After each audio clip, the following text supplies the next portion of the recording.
Vous êtes dans une dynamique de souveraineté. Vous avez suivi l'actualité. La France, par exemple, c'est le président français Emmanuel Macron qui estime qu'en Afrique, les femmes font beaucoup d'enfants, évoquant la question des dividendes démographiques. C'est lui qui allait créer le Conseil présidentiel pour l'Afrique et en même temps la Banque mondiale. Qui est un renouvellement de la France-Afrique d'ailleurs. La Banque mondiale qui éjecte de l'argent sur le continent pour pouvoir répertorier les ressources à travers donc la carte à 1 milliard de la Banque mondiale.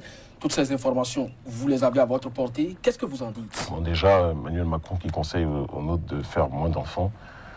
Vous savez, venant de quelqu'un qui n'arrive pas à en faire, je comprends qu'il puisse être en décalage avec nos réalités. Maintenant, il se trouve que chez nous, sans rentrer dans des détails, sans rentrer dans des détails, vous savez, eux ne passent pas leur temps à s'inquiéter de la manière dure dont ils parlent vis-à-vis de nous autres. Il serait temps qu'on cesse de se préoccuper de la manière dont ce qu'on dit est perçu par eux.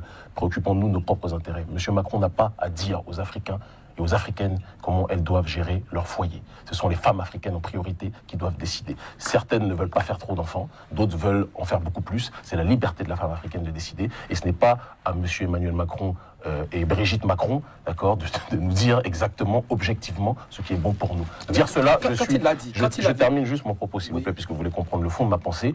Dire cela ne signifie en aucun cas que nous sommes des extrémistes, que nous sommes des radicaux. Il ne faut pas qu'on tombe dans la caricature. Il y a un problème en Afrique, qui est qu'on passe beaucoup trop notre temps à nous préoccuper de la manière dont ce que nous pensons peut être perçu par l'extérieur. Préoccupons-nous de nos propres intérêts. Ça, c'est le premier point. Le deuxième point, en ce qui concerne le Conseil pour l'Afrique, c'est un renouvellement... Ce serait bien que vous répondiez à cette question. Mais justement, j'y réponds. Mais j'y réponds, si vous permettez. Un instant. Quand il l'a dit, la commission de la CEDEAO est devenue son porte-voix. Mais parce que la CEDEAO, ce sont les secrétaires de Macron. Parce que la CEDEAO, ce sont les secrétaires de la France-Afrique depuis déjà trop longtemps. Parce que la CEDEAO, malheureusement, ne fait que suivre l'agenda fixé par l'Élysée. Parce que la CEDEAO, au lieu de servir le peuple, vous savez, la définition à la base de ministre, étymologiquement parlant, qu'est-ce que c'est? Ministre vient du latin ministère, qui signifie serviteur. Normalement, les ministres doivent être les serviteurs du peuple. Malheureusement, les gens de la CEDEAO sont les serviteurs, et je le dis comme je le pense, des autorités françaises. Depuis ça, c'est votre vision. Mais évidemment que ce n'est pas la vôtre, puisque c'est moi qui parle. Maintenant, puisqu'on accuse l'Occident parce qu'ils veulent décider pour l'Afrique, alors que même les Africains se mêlent à ce jeu. Non, pas même les Africains, les élites africaines. Je pense que c'est extrêmement important de réagir de cette façon. Vous savez, on ne peut plus tricher aujourd'hui. Au XXIe siècle, Internet a changé complètement la donne. Est-ce que vous avez vu la réaction, justement, des internautes africains et de l'Afrique 2.0 par rapport aux déclarations et aux déclamations, non seulement d'Emmanuel Macron, mais ensuite à la redite complètement hystérique et pathétique, à mon sens et mon point de vue, des membres de la CEDEAO? Eh bien, des parlementaires de la CEDEAO, pas toujours forcément bien élus d'ailleurs, on peut aussi se poser la question dessus, il y a beaucoup de choses qu'on pourrait dire, mais on ne va pas remonter sur la problématique des élections en Afrique, sinon on risquerait de faire une thèse dessus. Mais ce que je dis simplement, en étant le plus sympathique et gentil possible, parce que je pense à ma famille qui me dit il ne faut pas qu'on pique trop de certains dirigeants politiques, mais je dis toujours quand même ce que je pense. Il y a une évidence. Les dirigeants de la CEDEAO, malheureusement, sont issus d'un logiciel qui est politiquement parlant périmé. Ce sont des gens qui y sont nés, qui ont été formés en pensant que la France était le centre de gravité de l'humanité. La nouvelle jeunesse africaine pense que le centre de gravité de son humanité, ça doit être l'Afrique elle-même. Et donc, par conséquent, elle ne veut pas qu'on lui impose un agenda qui n'a pas été décidé par elle-même. Comment se fait-il que dans ces questions-là, qui sont des questions centrales, plutôt que d'attendre qu'Emmanuel Macron, qui n'a pas d'expérience sur ces questions-là, moi je suis père de famille, je peux parler de la nécessité, je vis en Afrique depuis un certain nombre d'années, je peux parler de la nécessité de pouvoir faire beaucoup d'enfants, de ne pas en faire assez, et encore, même moi, qui suis un jeune homme, je n'ai pas l'expérience de mamans qui peuvent avoir peut-être des dizaines d'enfants et qui ont vécu. Il faut laisser les concernés, les femmes en priorité, s'exprimer sur ces sujets. Et quand je vois les responsables de la CEDEAO qui n'écoutent jamais ce que la société civile africaine dit, qui se bouchent les oreilles, qui mettent des boules tiesses plutôt que d'écouter ce qu'une société civile désespérée, prolétarisée, précarisée lui crie chaque jour, elle préfère écouter les conseils de Macron et de l'Élysée. Un petit de 38 ans est capable de leur dire claquer du doigt, et le lendemain ils sont capables de faire un communiqué en disant ils sont d'accord avec lui. Si vous trouvez ça normal, sachez qu'il y a toute une génération africaine qui ne comprend pas ça, qui n'acceptera pas ça. Notre génération fait partie de ceux dans ce monde qui ne plieront plus, qui ne se coucheront plus et qui n'accepteront plus qu'un diktat extérieur leur soit imposé. Sur la question du Conseil présidentiel pour l'Afrique. Pour ce qui est du Conseil présidentiel pour l'Afrique, d'ailleurs j'en connais un membre qui était d'ailleurs mon voisin au Sénégal.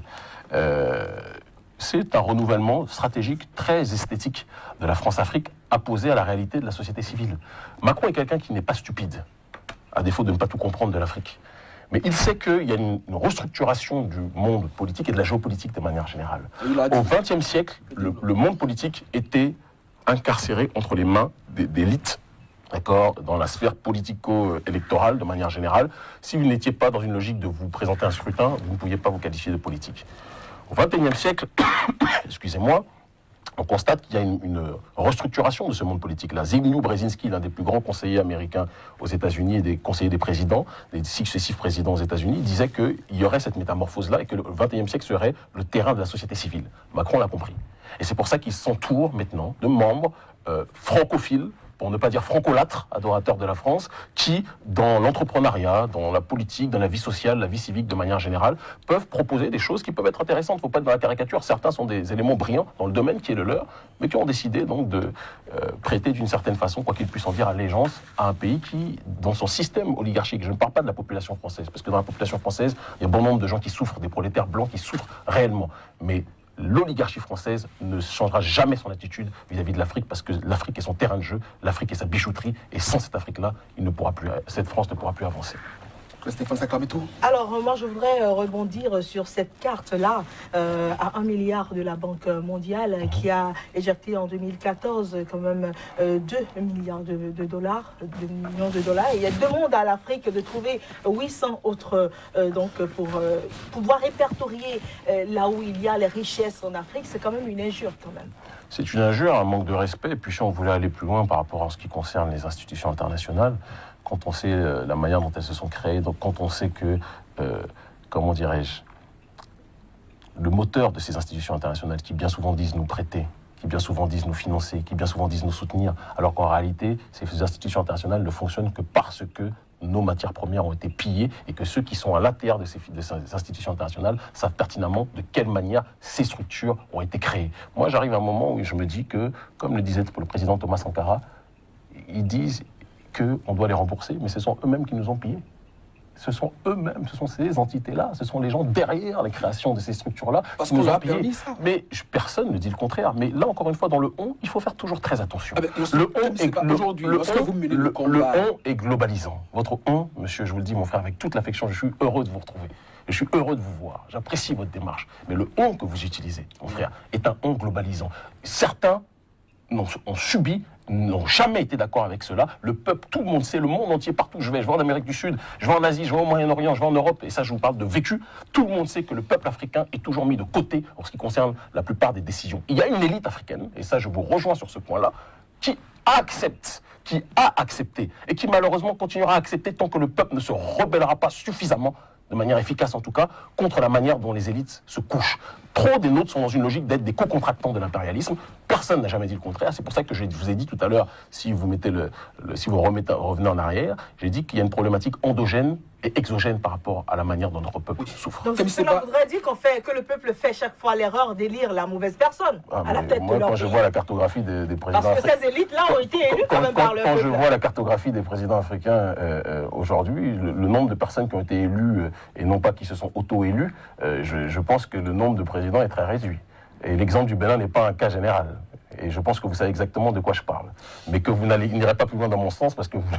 Non, comme c'est pas nous partageons. C'est un débat d'idées totalement. Vous savez pertinemment que la plupart des présidents africains, parce que quand vous dites, ouais, mais ils ont été élus comme... Non, la plupart des présidents africains, certains se sont levés un jour, certains sont venus en mode coup d'État, font des élections où ils sont élus à 130%, alors qu'il n'y a pas autant de gens de la population.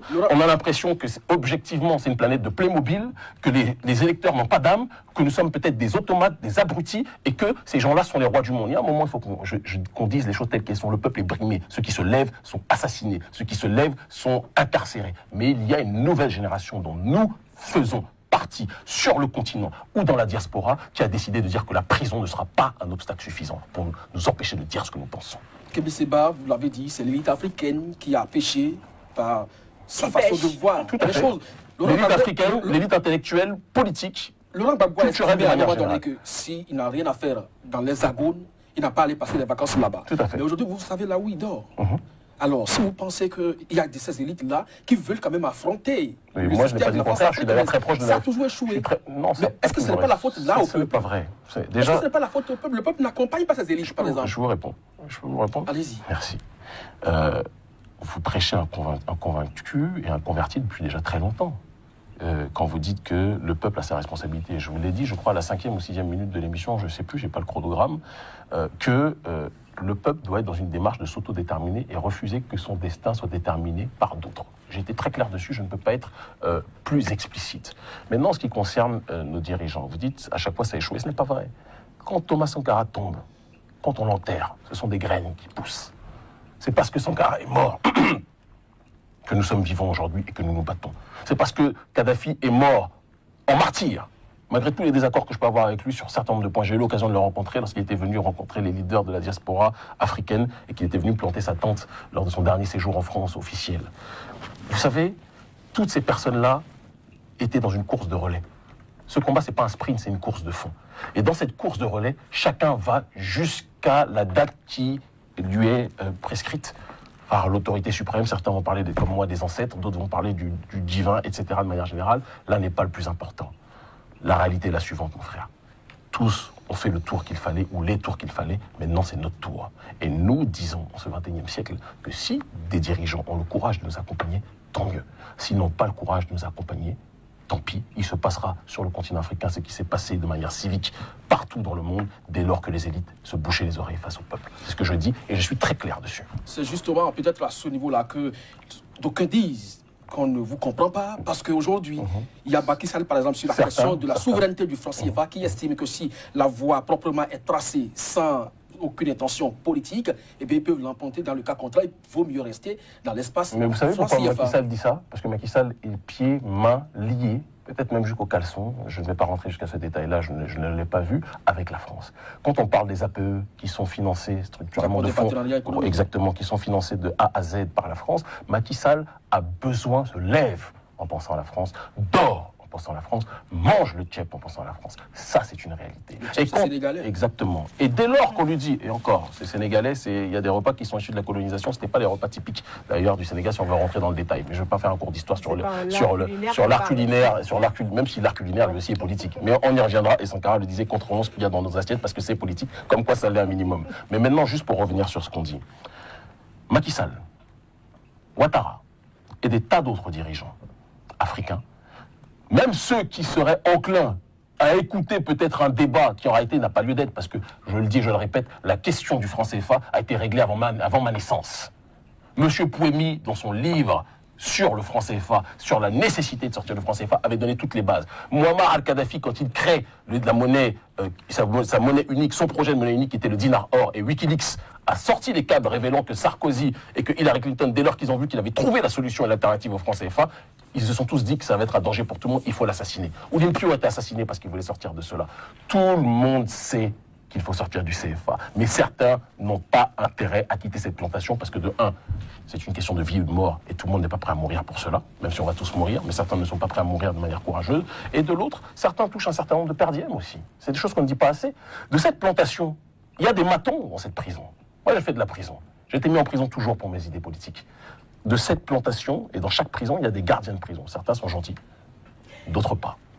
Ces derniers-là servent les intérêts de ceux qui sont leurs fournisseurs à l'intérieur de la prison. Ceux qui sont leurs fournisseurs à l'intérieur de la prison, c'est la France, c'est le gouvernement français. Et certains sont les matons et se présentent comme nous, vis-à-vis de nous, comme des présidents, mais servent des intérêts beaucoup plus exogènes que des intérêts endogènes. C'est mon point de vue et je les assume à 1000%. Abandon du franc CFA au profit d'une nouvelle monnaie strictement africaine, est-ce vraiment la solution aujourd'hui? Ce n'est pas la question de savoir si c'est la solution. La question est de savoir, est-ce que la solution, c'est qu'on ait 50% de nos taux de réserve de change qui soient donnés à la Banque de France? Mais c'est infime. Est-ce que... Ah bon, 50% c'est infime? C'est ce que 50%? L'économiste, votre frère économiste a dit. Il a dit 50% c'est infime? Mais quel économiste a dit ça? Ça m'intéresse beaucoup. C'est bizarre parce que ce matin encore, vous parlez de quel économiste? Je vous parle du ministre Lionel Sessou. Il a dit qu'il allait réserver des comptes de la France. D'accord. Non, donc vous avez dit ça, c'est un film. Mon frère. Donc quand j'ai dit mon frère, je pensais que vous parliez à Kako Nubupo. Je ne pensais pas que vous parliez du conseiller d'Emmanuel Macron, membre de la banque Rothschild. J'ai peut-être un petit peu... C'est un béninois, mais il y a des béninois qui ont vendu d'autres béninois pendant l'esclavage. Et il y a aussi des personnes qui de tout temps, partout en Afrique, bien qu'ils soient africains, ont contribué à vendre leurs frères. Donc s'il vous plaît, quand vous dites mon frère, Précisons toujours le contexte pour que je sache où est-ce que nous allons. En ce qui concerne Lionel Zinsou, de toute façon, il y a des gens pour qui la plantation, c'est le paradis sur terre.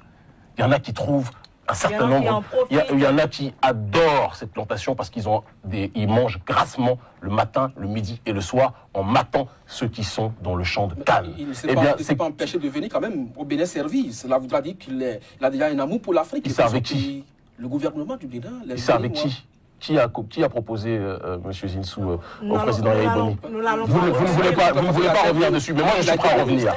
Moi je suis prêt à revenir. Tout le monde sait en Afrique, je vais partout en Afrique, alors que peut-être qu'ici on va faire la langue de bois, il n'y a pas de souci. J'ai aucun problème avec ça, mais sachez bien une chose, moi je ne fais de langue de bois avec personne. Je n'ai aucun tabou et je n'ai peur de personne. Lionel Zinsou lui-même le sait et tout le monde le sait. Je le dis et je le répète.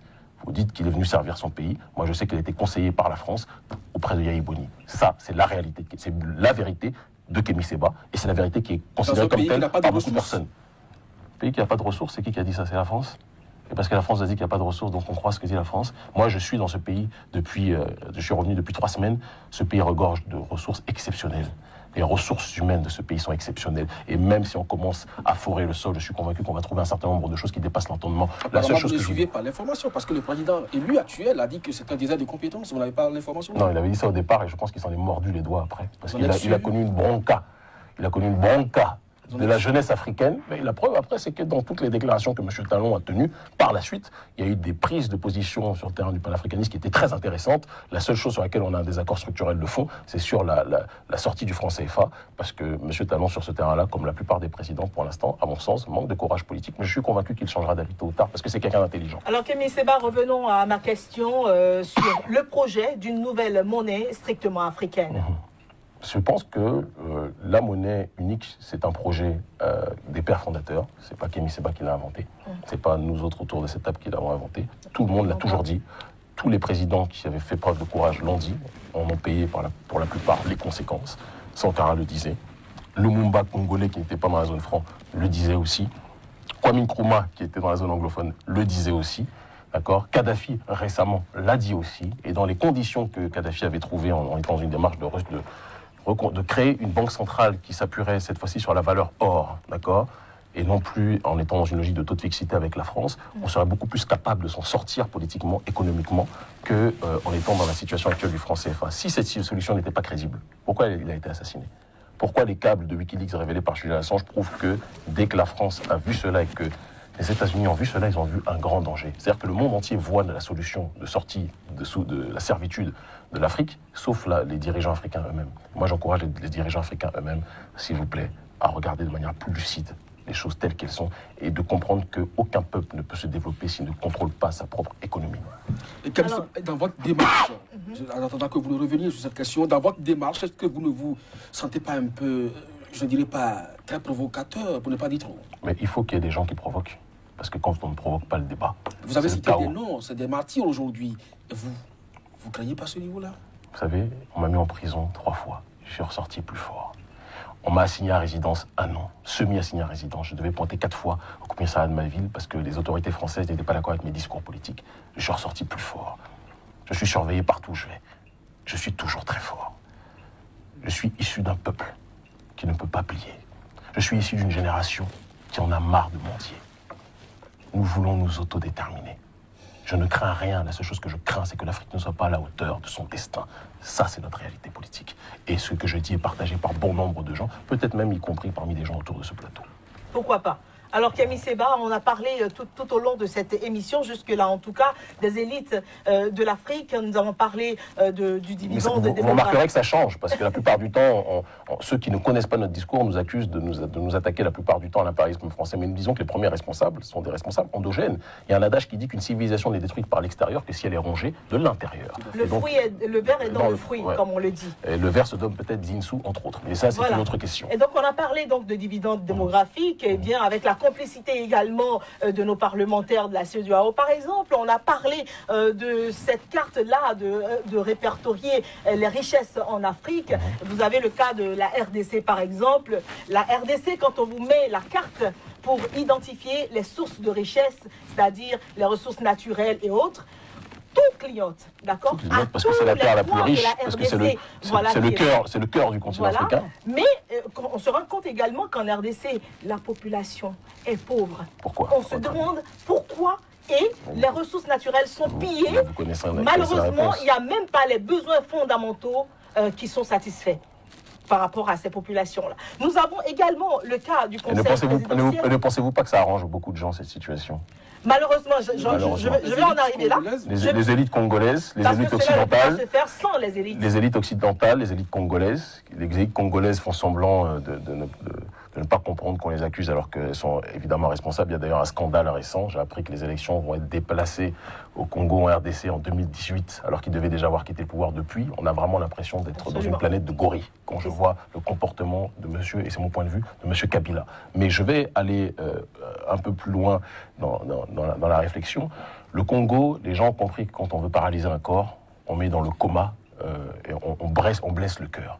Tant que le Congo sera dans l'état chaotique qu'il est, le continent africain sera toujours immobilisé sur bon nombre de points. Le Congo est le centre de gravité de notre combat. Ça ne veut pas dire qu'on ne doit pas mener le combat partout où on est. D'accord, Sankara a mené le combat là où il était, d'autres ont mené le combat là où ils sont. Je mène le combat partout où je le peux dans la zone franc. Mais il est certain que nous devrons tôt ou tard nous préoccuper de la manière dramatique dont nos matières premières sont pillées par des gens qui se présentent comme nos amis. Ce sont les mêmes qui condamnent le gouvernement Kabila, parce qu'il y a aussi une schizophrénie dans cette situation-là. Ils condamnent le gouvernement Kabila en étant dans une démarche de le soutenir une fois la nuit tombée. Et puis il y a un oligarque là-bas qui n'a pas grand-chose de congolais, qui s'appelle Dan Gertler, qui est le propriétaire en réalité de la RDC, le diamantaire, celui qui a une fortune qui dépasse l'entendement, et qui, justement, se sert de ces pillages-là. Mais il n'est pas le seul. Il y a aussi des Noirs qui sont dans cette responsabilité. Il y a quelqu'un qui est beaucoup monté en exemple, présenté en exemple en Afrique, comme Paul Kagame, qui, il faut le reconnaître, sur le terrain de la croissance de son pays, fait des choses de manière exceptionnelle. Son pays est parti du chaos et remonté en haut. Il faut voir après, analyser ses partenariats pour comprendre pourquoi il en est arrivé là aussi. On serait peut-être nuancé, mais la responsabilité du Rwanda, en tout cas pas des Rwandais, parce que je n'aime pas parler des peuples qui ne sont pas toujours concernés par ces questions, mais la responsabilité du président Kagame dans ce qui se passe notamment dans le drame du Kivu est quelque chose qui nécessite d'être rappelé. Donc il y a des responsabilités multiples, multifacettes, plurielles, et il serait inepte de dire que c'est la responsabilité simplement de l'Occident, la responsabilité uniquement du gouvernement congolais. Il y a pléthore de responsabilités, et il y a un lobby qui est présent et qui se frotte les mains en pillant le coltan et le cobalt et un certain nombre de matières premières. Le diamant, l'or, le pétrole et tout ce qu'il y a comme richesse en RDC. Très rapidement, j'en étais à ce niveau-là. Et pour parler également du franc CFA, on a donné quelques exemples, Macky Sall, Ouattara, ici. Et donc, on se dit, il y a un problème de malgouvernance. Tout à fait. Alors, est-ce que les Africains sont assez responsables aujourd'hui quand on parle de nouvelle monnaie? Qui va se charger de cette gestion de la nouvelle monnaie?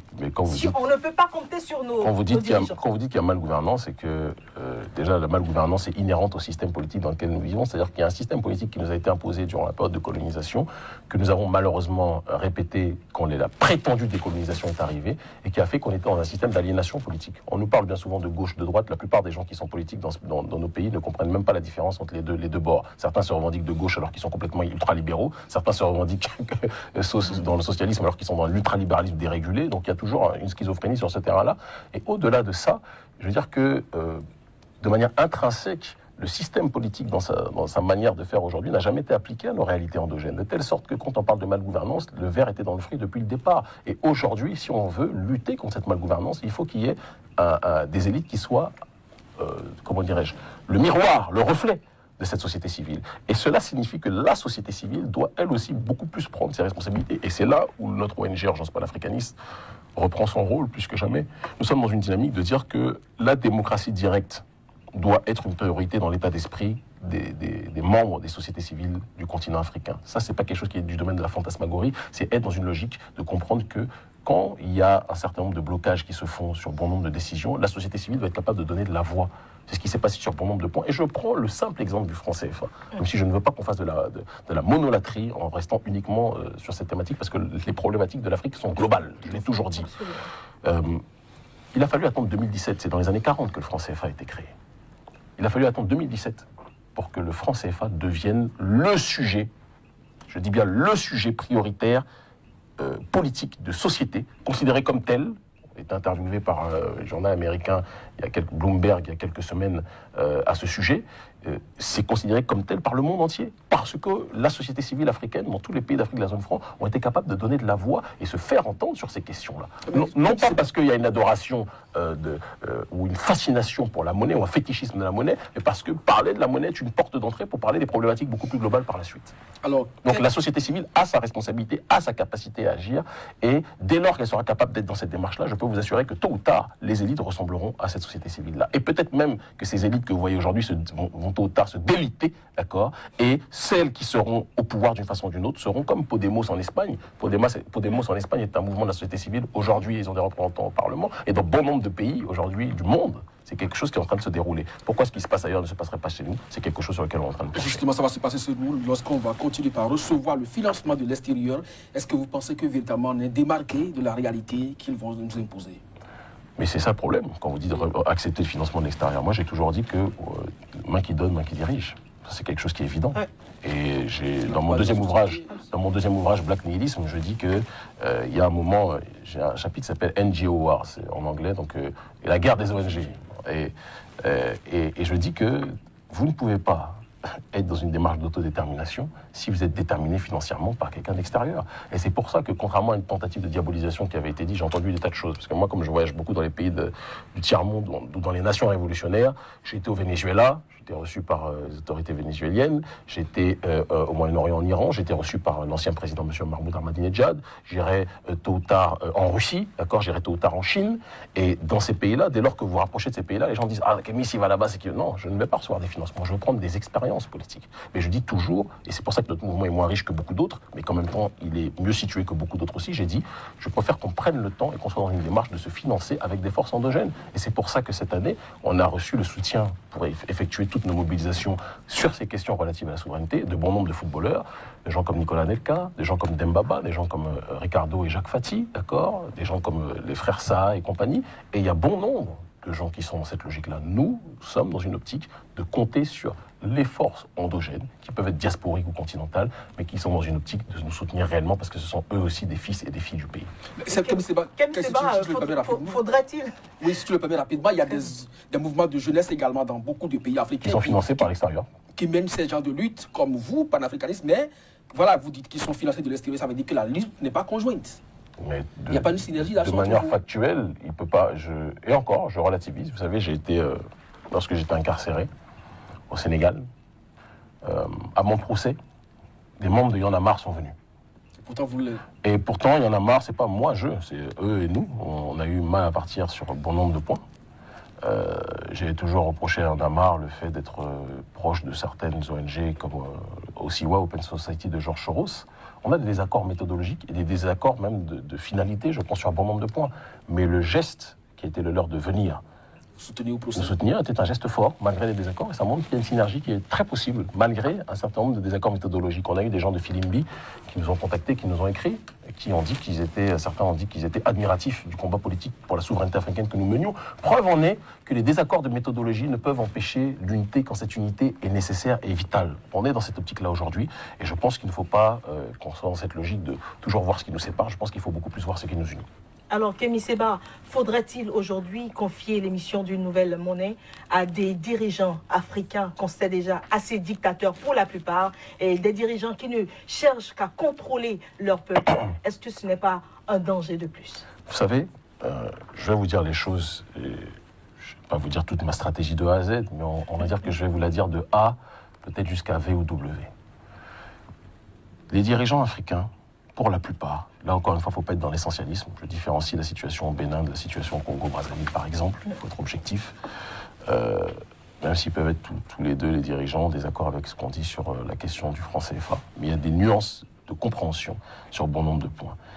Il y a certains présidents sur le continent africain qui ne comprennent que la pression. Parce qu'eux ne sont que dans la répression. Il y a certains dirigeants africains qui... et ça me fait mal parfois. Je vois des scènes, je les vois se coucher tellement devant des forces exogènes, mais ce sont les mêmes qui assassinent leur peuple. Qui sacrifient leur peuple. Oui, qui assassinent et qui sacrifient leur peuple. Et il arrive un moment où je me dis donc, fort, violent, dur avec son peuple, mais si misérable avec les autorités occidentales. Il arrive un moment, quand je vois la manière dont ils se couchent à l'extérieur, je dis à notre peuple qu'à l'intérieur, on devrait être capable de beaucoup plus se lever. Et le combat que nous menons vise à ça. Nous ne sommes pas dans une logique de violence. Je tiens à le préciser. D'accord. Mais on va bientôt sortir donc de cette émission. Mais je termine juste mon propos, s'il vous plaît, en vous disant que même si nous ne sommes pas dans une logique de violence, il y a eu des révolutions qui se sont passées partout dans le monde quand les présidents faisaient preuve de trop de surdité et de cécité. Eh bien, nous, on va être dans la nécessité, parfois, de bousculer les lignes et de pousser les choses et les gens, de manière non violente, je précise toujours, pousser les gens dans leur dernier retranchement. Et si certains présidents ne sont pas capables d'écouter le peuple, on va leur forcer à tendre l'oreille d'une façon ou d'une autre. Camille Seba, depuis 2011, vous étiez au Sénégal. Depuis bientôt 3 semaines, vous êtes au Bénin. Est-ce que vous avez l'impression que vous connaissez déjà l'Afrique de façon intrinsèque? Est-ce que vous n'avez pas l'impression que Kwame Nkrumah disait vous débarquez de quelque part et vous Kwame Kwame Nkrumah disait que ce n'est pas parce que vous êtes né en Afrique que vous connaissez l'Afrique et que vous pouvez être né dans la diaspora et connaître mieux l'Afrique que beaucoup. Le panafricanisme, vous savez où est-ce qu'il est né? Il est né dans la diaspora. On pourrait dire que donc le panafricanisme est né émanant de personnes qui ne connaissaient pas l'Afrique. Et pourtant, les pères fondateurs ont tous pris du panafricanisme continental, ont tous pris les idées, je termine, parce que c'est très important, et c'est très sublime cette réflexion, ont repris les idées de ces enfants de la diaspora, déportés, déracinés ou autres, parce qu'ils ont compris que parfois, quand on a du recul, on a beaucoup plus une vision d'ensemble que des personnes qui peuvent être installées localement et ne pas avoir une vision globale. Donc je reviens et je reflue sur votre question en vous disant que moi, quand je vais en Afrique, je ne reste pas dans mon palace, je suis au milieu du bitume, je suis au milieu du prolétariat, je vais dans les villages, je vais avec les nécessiteux, je vais avec les opprimés. Et s'il y a autant de personnes qui nous aiment sur le continent aujourd'hui, d'accord, c'est parce qu'ils savent que le message qui est le nôtre est un message émanant de leur souffrance, émanant de leur douleur et émanant de leur ostracisation. Raison pour laquelle les autorités françaises nous craignent sur bon nombre de points. Camille Seba, urgence panafricaniste, comment agir sur les systèmes électoraux en Afrique pour changer la donne? Parce que c'est ça, vous l'avez prôné tout au long de cette émission, il faut revoir les choses à la base, il faut une participation endogène, il faut d'accord. Comment? Parce que c'est sur ça qu'il faut agir. Je vous réponds complètement en vous disant ce que nous faisons déjà actuellement. Vous avez juste 1 minute. 1 minute top chrono. Aujourd'hui, quand on parle de politique, politéa, participation à la vie de la cité, déjà il faut qu'on redéfinisse cette réflexion auprès du peuple. Ça ne se limite pas à la question électorale. Il faut que chaque citoyen dans cette société comprenne qu'il a un rôle politique à jouer. L'exemple du printemps arabe a montré que quand il y avait des mécontentements à l'intérieur du peuple, des présidents qui étaient des dictateurs et qui se pensaient éternels, ont été débusqués très rapidement au bout d'un certain nombre de choses. Nous disons que s'il y a un problème sur le terrain écologique, les membres de la société civile doivent se réunir, doivent faire entendre de la voix. Avec Internet, l'information circule et plus personne ne peut censurer. C'est fini le monde de la télé unique ou du journal unique où si vous n'êtes pas d'accord avec le président, vous ne pouvez plus vous faire entendre. Aujourd'hui, il y a des tas d'avis qui ne peuvent pas être en harmonie avec ces avis des autorités, qui peuvent se propager, se véhiculer partout sur le continent et devenir des avis majoritaires. C'est le cas des plupart des questions que nous soulevons aujourd'hui. Et je répète qu'avant d'arriver à la dynamique électorale, il faut déjà un nouveau type de citoyen africain. Il faut que les citoyens comprennent qu'il ne doit pas être quelqu'un qui subit, il ne doit pas être un spectateur, comme dit ma fille, mais il doit être un acteur. Et bien ce que disait ma fille sur ce terrain-là est extrêmement si la société civile est corrompue? Non, je suis membre de la société civile et je suis tout sauf dans la corruption. Et il y a bon nombre de gens au sein de cette société civile-là qui sont dans une logique d'autodétermination. Il y a en effet deux tendances. Mais c'est notre tendance, celle de la souveraineté africaine, qui l'emportera. Il y a une tendance de la société civile qui est déterminée par l'extérieur et une tendance de la société civile qui est dans une logique de s'autodéterminer. Et je peux vous les assurer, l'histoire me donnera raison, que c'est ceux qui sont dans cette dynamique de s'autodéterminer qui finiront par l'emporter. Merci donc à vous, Camille Seba. C'est la fin donc de cette émission Claire Stéphane Sacramento. Qu'est-ce qu'on peut retenir? Ce qu'on peut retenir, il faut dire que Urgence panafricaniste a été créée pour défendre les causes de l'Afrique, des Africains et de ses descendants, de l'Afrique également. Et donc, il faut commencer par la lutte des jeunes qui se propage de plus en plus avec ce mouvement créé par Camille Seba à travers toute l'Afrique et de plus en plus dans la diaspora, en Europe et en Amérique également. Ça, c'est un mouvement très important. On espère que cela on pourra voir les fruits comme exactement. Je pense qu'on commence à aller voir déjà parce que cette prise de conscience est globalisée, mais ça va finir par s'accentuer plus que jamais. Merci à vous. Et je termine parce que je suis un grand coquin, un grand bandit en vous disant que je vous remercie profondément pour cette émission, mais quand les médias français essayent d'éteindre la voix de ceux qui résistent, je vous en supplie, ne vous faites pas le relais Nous allons porter d'avis cette fois. extérieur. D'ailleurs, si Sika C'est est ici, d'ailleurs vous pour a ça accueilli. qu'on vous a C'est accueilli. parce que donc, le combat est notre et nous partageons. Ici, Merci infiniment. Sika, c'est notre. Il a fait son coming out pro Kémy Séba à la fin de l'émission. Alors, de toutes les façons, l'adage de Sika ici, c'est le vrai visage de l'information en Afrique. Et si vous êtes là, c'est pour porter la voix de l'Afrique. Merci Et infiniment. on va vous accompagner à notre manière. Merci Mesdames et messieurs, ce sera donc tout pour la fin de cette émission, ici et ailleurs. Nous recevions donc pour vous cet activiste, chroniqueur, essayiste Kémy Séba. Il reviendra de temps à autre pour davantage faire porter sa voix et faire comprendre sa méthodologie, sa vision pour l'Afrique véritablement libre. Au peu qu'ils ne le comprennent pas. Indépendant. À chacun et à tous, merci de nous avoir servi et à très bientôt Kémy Séba. À très bientôt. Au revoir.